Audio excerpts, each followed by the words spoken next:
क्या आशीषित होने के लिए उपवास जरूरी है? क्या खुदा हमें उपवास में देख करके ही आशीष देता है? एक जवान माइंड जिसने ये सवाल उठाया, और आज का वचन इस सवाल के जवाब के रिगार्डिंग ही रहेगा कि उपवास रखना क्यों जरूरी है। आप सबको सलाम, जय मसीह की, प्रेज द लॉर्ड। स्वागत है आप सबका खुदा की जिंदा हजूरी में। और आज हम 15 दिन के इस रूहानी सफर के दरमियान, जो उपवास के दिनों का सफर है, आज हम 11वें दिन के उपवास की प्रार्थना में खुदा की खिदमत में, और प्रभु का बहुत बहुत धन्यवाद जो अपनी सामर्थ्य के साथ हमें अपनी महिमा में आगे बढ़ने की सामर्थ्य देता है, बल देता है, कुव्वत देता है कि हम उसकी खिदमत में आगे बढ़ सकें। और मैं प्रभु में आप सबका भी धन्यवाद देना चाहता हूं, आप सब जो बड़े प्यार और बड़ी मोहब्बत के साथ हमारे साथ मिलकर के इस रूहानी सफर में शामिल हैं। खुदा बाप आप सबको, आपके खानदान, आपके परिवार, आपके बच्चों को बहुत ब्लेस करे और अपनी महिमा के में इसी सामर्थ्य के साथ आगे बढ़ने का बल हमेशा जो है वो बख्शता रहे।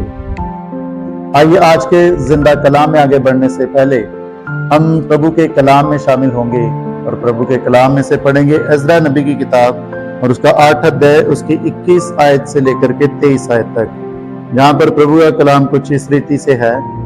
तब मैंने वहां अर्थात अहवा नदी के तट पर उपवास का प्रचार इस आशय से किया कि हम परमेश्वर के सामने दीन और उससे अपने और अपने बाल बच्चों और अपनी समस्त संपत्ति के लिए सरल यात्रा मांगे, क्योंकि मैं मार्ग के शत्रुओं से बचने के लिए सिपाहियों का दल और सवार राजा से मांगने से लग जाता था, क्योंकि हम राजा से ये कह चुके थे, हमारा परमेश्वर अपने सब खोजियों पर भलाई के लिए कृपा दृष्टि रखता है और जो उसे त्याग देते हैं उसका बल और कोप उनके विरुद्ध है। इसी विषय पर हमने उपवास करके अपने परमेश्वर से प्रार्थना की और उसने हमारी सुनी। प्रभु के पवित्र कलाम के पढ़े और सुने जाने की आशीष हम सबके साथ हो। आमीन आमीन। उपवास रखना क्यों जरूरी है और क्या खुदा हमें उपवास में देखकर ही आशीष देता है? सबसे पहली बात मेरे अजीजों, मैं ये इस सवाल के जवाब में मैं सबसे पहली बात ये रखना चाहता हूं कि हम उपवास अपने लिए रखते हैं, ना कि खुदा के लिए। मैं रिपीट करूंगा इसको, हम उपवास अपने लिए रखते हैं, ना कि खुदा के लिए। मेरे अजीजों, जो हवाला आज पढ़ा गया है एजरा की किताब में, वहां पर हम देख सकते हैं कि वो अपनी यात्रा के सफल होने के लिए एजरा ने सब लोगों के सामने उपवास रखने का प्रचार किया और उन्होंने प्रार्थना की और खुदा ने उनकी सुनी भी और उनको सही सलामत पहुंचाया भी। पहला शमूएल उसका 7 अध्याय में देखते हैं कि जब इजरायलियों ने अपने आप को देखा कि फिलिस्ती हमें दबा रहे हैं, हमारे दुश्मनों ने हमारा जीना हराम कर दिया है, हम परेशान हैं, हम दुखी हैं, तो उन्होंने उपवास करके अपनी गलतियों को खुदा के सामने पश्चाताप करके माना और खुदा ने उन पर रहम किया। इसी रीति से नहम्याह को जब हम देखे हैं कि जब नहम्याह ने यरूशलेम की स्थिति के बारे में जाना कि कितनी दर्दनाक सिचुएशन हो चुकी है वहां पर, तो उन्होंने उपवास रखा और उपवास रख करके उस शहर की, यरूशलेम की सुख समृद्धि के लिए प्रार्थना की। इसी रीति से मेरे अजीजों, हम एस्तर में देख सकते हैं कि जब एस्तर रानी ने देखा कि मेरे लोगों की जान खतरे में है, तो उन्होंने उपवास रखा और खुदा ने उनकी उस प्रार्थना को कबूल करके उनको रिहाई दी, उनको छुटकारा दिया।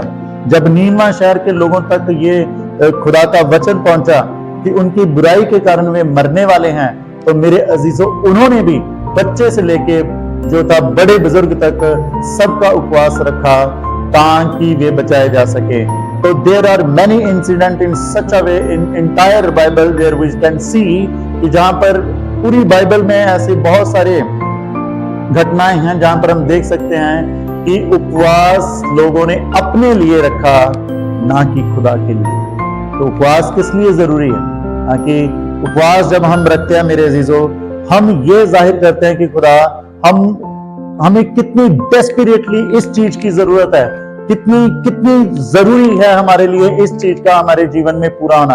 हाउ डेस्परेटली वी नीड, कि हमें उस चीज की कितनी खास जरूरत है, और हम इसलिए अपने परमेश्वर के सामने उपवास के साथ जाते हैं, ये जताने के लिए कि हमें कितनी खास जरूरत है उस चीज की, कि हमें हमारी जिंदगी में, हमारे परिवारों में, हमारे खानदानों में वो पूरी हो सके।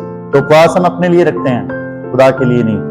दूसरी चीज मेरे अजीजों, कई बार हमारे बच्चे अपनी किसी जरूरत के लिए माँ बाप का फेवर चाहने के लिए कई बार ऐसा करते हैं कि वो खाना नहीं खाते हैं या ऐसी बातें करते हैं, और माँ बाप अपने बच्चों की इन नादानियों को देख करके, नादानियों को कह सकते हैं, या ऐसी उनके छोटे छोटे ऐसी मोहब्बत वाली बातों को देख करके माँ बाप उनके फेवर में आ जाते हैं। तो क्या वो माँ बाप करूर हुआ? क्या वो माँ बाप अच्छा नहीं है कि जिन्होंने अपने बच्चों की जिद या उनकी बात या उनके फेवर में इसलिए आ गए क्योंकि उन्होंने देखा कि हमारे बच्चे खाना नहीं खा रहे हैं, तो इसलिए इनकी जरूरत पूरी कर दें? नहीं मेरे अजीजों, क्योंकि उन्होंने, उस माँ बाप ने अपने बच्चों को के लिए ये देखा कि वो अपने बच्चों को दुखी नहीं देख पा रहे थे, तो उन्होंने सोचा कि क्यों ना इनकी जरूरत पूरी करके इनके प्रति अपनी मोहब्बत को, अपने प्यार को जाहिर किया जाए। इन द सेम वे मेरे अजीजों, मेरा और आपका खुदा हमें भूखा देख करके या ऐसे परेशान देख करके, जब हमें किसी जरूरत की, डेस्परेटली किसी चीज की जरूरत होती है, वो खुश नहीं होता है मेरे अजीजों, बल्कि वो उस मोहब्बत को, उस प्यार को, उस डिपेंडेंस को जो हम अपने खुदा पर जाहिर करते हैं, वो देख करके हम पर अपना रहम करता है और अपनी दया का, अपने रहम का हमें गवाह बनाता है। इसी रीति से मेरे अजीजों, उपवास मेरे और आपके लिए क्यों जरूरी है? आइए कुछ चंद बातें मैं आपके सामने रखना चाहता हूं, क्योंकि उपवास के माध्यम से हम अपने सच्चे और सिंसियर पश्चाताप को जाहिर करते हैं। आपको पता है, जब इजरायली फास्ट या उपवास रखते थे, जब इजरायली उपवास रखते थे, तो वो क्या करते थे? वो अपने कपड़ों को फाड़ देते थे, वो अपने ऊपर राख डाल लेते थे, वो फूट फूट कर रोते थे, कुरलाते थे, और ये चीज इसलिए करते थे क्योंकि वो ये शो करते थे कि हे प्रभु, हमसे जो पाप, हमसे जो गुनाह, हमसे जो बदी तेरी महिमा के खिलाफ हुई है, हमें उसका बहुत ही गम है, हमें उसका बहुत ही दुख है, और हम उन चीजों से पशेमान हैं, जैसे कि नीनवा शहर के लोगों ने किया, जैसे कि पहले शमूएल 7वें अध्याय में हम देख सकते हैं किया, और जैसे कि एजरा ने भी जब हालातों को देखा कि लोग कितने खुदा से दूर हो चुके हैं, तो उसने एजरा ने अपने मन में देखा कि हम तो कितने खुदा के प्रति पापी और गुनाही हैं, तो उसने भी अपने कपड़े फाड़े और कुछ इसी रीति से खुदा की महिमा में, खुदा के सामने जाना जो था वो मुनासिब समझा। और मेरे अजीजों, जब हम इस रीति से खुदा के सामने जाते हैं, तो हम अपनी उस चीज को दिखाना चाहते हैं कि हमें अपनी बुराइयों का दुख है, गम है, और हम कितना खुदा के पास जाना चाहते हैं, खुदा हम तेरी नजदीकी में आना चाहते हैं, हम ये चीज दिखाना चाहते हैं। एंड यू नो, जब हम ऐसे करते हैं कि हम खुदा तेरे पास आना चाहते हैं, हमें तेरी जरूरत है, हम तेरे बिना किसी भी काम के नहीं हैं, मेरे अजीजों, यू नो, खुदा के कलाम में क्या लिखा है कि वो गुस्सा करने में धीमा और दयालु और अनुग्रहकारी है। मेरे अजीजों, वो दया से भरा हुआ खुदा है जिसकी हम इबादत करते हैं, और जब वो मेरे और आपके पश्चाताप को उपवास के साथ इस कदर देखता है, तो वो हमारी मेहनत को ऑनर करता है, सम्मान देता है, हमारे उस प्यार को सम्मान देता है, हमारे उस ऑनर को। इसका मतलब मेरे अजीजों ये नहीं है जो सवाल सबसे पहले आज के कलाम की शुरुआत में खड़ा किया गया था कि क्या खुदा हमें उपवास में दुखी देख करके ही आशीष करता है? नहीं मेरे अजीजों, बल्कि जब वो हमें उपवास में देखता है, हमारी वो मेहनत देखता है, हमारी वो एफर्ट्स को देखता है कि हम कितनी मेहनत, कितना एफर्ट्स कर रहे हैं अपने खुदा की नजदीकी में आगे बढ़ने के लिए, क्योंकि हमने खुदा से दूर रह करके देख लिया हमारी जिंदगी किसी काम की नहीं है, हम किसी भी काम में सफल नहीं हो रहे हैं, हम तो खुदा की नजदीकी में जाकर के ही बेस्ट हैं अपनी जिंदगी में। जब खुदा हमारी मेहनत को देखता है, तो वो हमारी मेहनत को ऑनर करता है, सम्मान करता है, रिस्पेक्ट देता है, और इन दैट रिस्पेक्ट वो हमें आशीष देता है, वो हमें बरकत देता है। मेरे अजीजों, हम इस रीति से अपने खुदा के नजदीकी में इसलिए उपवास के साथ मेरे अजीजों खुदा की महिमा में, खुदा की तारीफ में जाते हैं। इसलिए हम उपवास के साथ अपने खुदा की इबादत में और खुदा की महिमा में मेरे अजीजों आगे बढ़ते हैं। दूसरी चीज कि मैं और आप उपवास क्यों रखते हैं और हमारे लिए जरूरी क्यों है। दूसरी बात, ताकि हम उपवास के माध्यम से अपने रिश्ते को और मजबूत रख सकें, अपने रिश्ते को खुदा के साथ और मजबूत रख सकें और नरिश कर सकें और शार्प कर सकें। मेरे अजीजों, इस चीज को मैं एक छोटी सी कहानी के साथ एक्सप्लेन करना चाहूंगा। एक बार दो दोस्तों में इस बात की शर्त लग जाती है कि हम दोनों में से देखेंगे कि आज शाम तक कौन ज्यादा लकड़ियां काटता है। और उन दोनों दोस्तों में से एक दोस्त कारपेंटर था। अब दोनों में जब शर्त लग गई तो दोनों ने समय नियत कर लिया कि सुबह 8 बजे से लेकर के शाम के 4 बजे तक हम लकड़ियां काटेंगे। तो वो लकड़ियां काटने लगे। तो जो एक जिस दोस्त ने ये शर्त लगाई थी वो 8 बजे से लेकर 4 बजे तक लगातार लकड़ियां काटता रहा। वो बीच में मतलब बहुत ही कम उसने रेस्ट करी, बहुत ही कम उसने जब खाना खाने के लिए भी दोपहर को गए तो खाना खाने के बाद जस्ट आ गया। बल्कि जब उसका जो दूसरा दोस्त था वो 8 बजे जब लगा 10 बजे हटा, 10 बजे उसने आधा घंटे के लिए ब्रेक ली, चाय पी, फिर लगा, फिर खाने के टाइम 1 बजे जब खाना खाया तो रेस्ट करके 1 घंटा 2 बजे आया और इस रीति से उन्होंने काम किया। तो ये दोस्त जो बीच में जिसने रेस्ट भी करी, जब शाम को काउंटिंग गई तो इसने सबसे ज्यादा लकड़ियां काटी थी। तो वो दूसरा दोस्त कहने लगा कि तू तो बीच में तुमने तो इतनी रेस्ट भी करी और तुमने इतनी ज्यादा मुझसे लकड़ियां कैसे काट ली। तो मेरे अजीजों, उसने कहा कि जब मैं रेस्ट कर रहा था तो मैं रेस्ट कर नहीं रहा था, मैं अपने उस औजार को, मैं अपने उस कुल्हाड़ी को तीखा कर रहा था ताकि मैं अच्छे से और भी लकड़ियां काट सकूं। जी हाँ मेरे अजीजों, उपवास मेरे और आपके लिए इसलिए भी जरूरी है ताकि मैं और आप अपनी आत्मिक जिंदगी को जांचे परखें कि उसको और तीखा करने की कितनी जरूरत है। हमें अपनी प्रेयर में और क्या जो है वो बातें लाने की जरूरत है, हमें अपनी बाइबल रीडिंग को और कितना इंप्रूव करने की जरूरत है, प्रेयर को कितना इंप्रूव करने की जरूरत है, हमारे मसीही जो बिहेवियर है उसको इंप्रूव करने की कितनी हमें जरूरत है। जब हम उपवास रखते हैं तो खुदा बाप हमारे सामने उन चीजों को लेकर के आता है ताकि हम अपने को और खुदा की महिमा में शार्प कर सके, तीखा कर सके और खुदा की महिमा में मेरे अजीजों आगे बढ़ सके। और ये हम कैसे करते हैं? Through Bible reading. जब हम उपवास में बैठे होते हैं थ्रू बाइबल रीडिंग हम करते हैं, वचन को पढ़ने में करते हैं, वचन को सुनने में करते हैं, प्रेयर में करते हैं। क्योंकि उपवास में हम नॉर्मली सिर्फ नहीं प्रेयर करते जैसे हम नॉर्मली अपने घरों में करते हैं 15 मिनट या 20 मिनट, बल्कि जब हम उपवास में बैठते हैं उस दिन हमारी बाइबल रीडिंग भी ज्यादा बढ़ जाती है, वचन को सुनना भी ज्यादा बढ़ जाता है और प्रार्थना का टाइम भी ज्यादा बढ़ जाता है। तो all these things come together and work together to sharp us in God's glory. इस रीति से उपवास हमारी जिंदगियों में जरूरी है कि हम खुदा की महिमा में और आगे बढ़ सके। तीसरा और most important and very practical जो रीजन है कि मसीही उपवास क्यों रखते हैं, टू डिसिप्लिन आवर बॉडी। अपने शरीर को, अपने जिस्म को हम अपने काबू में रखने के लिए मेरे अजीजों हम उपवास रखते हैं। यू नो, जिस्म को काबू में रखने के लिए जो मोस्ट इंपॉर्टेंट पार्ट हम अपना जिस्म का काबू में रखते हैं वो है अपनी जुबान, वो है अपनी जुबान। और जुबान मेरे अजीजों 2 काम करती है, एक बोलना और एक टेस्ट करना। और खुदा के कलाम में हमें दोनों चीजों के लिए हिदायत दे रखी है कि जो अपने तू बोलने में धीमा हो और जिस बंदे की जीभ उसके वश में नहीं है वो दुखी होता है, वो परेशान होता है। और मेरे अजीजों आम बोलचाल में भी ये चीज पाई जाती है कि अगर हमारे बोलने में हमारा कंट्रोल नहीं है तो मेरे अजीजों ये जुबान की वजह से ना कई बार इंसान की हड्डियां भी टूटती है। भले इस जुबान में हड्डी तो नहीं है पर इससे बातें ऐसी जरूर निकल सकती हैं जो हमारी हड्डियां भी तुड़वा सकती हैं।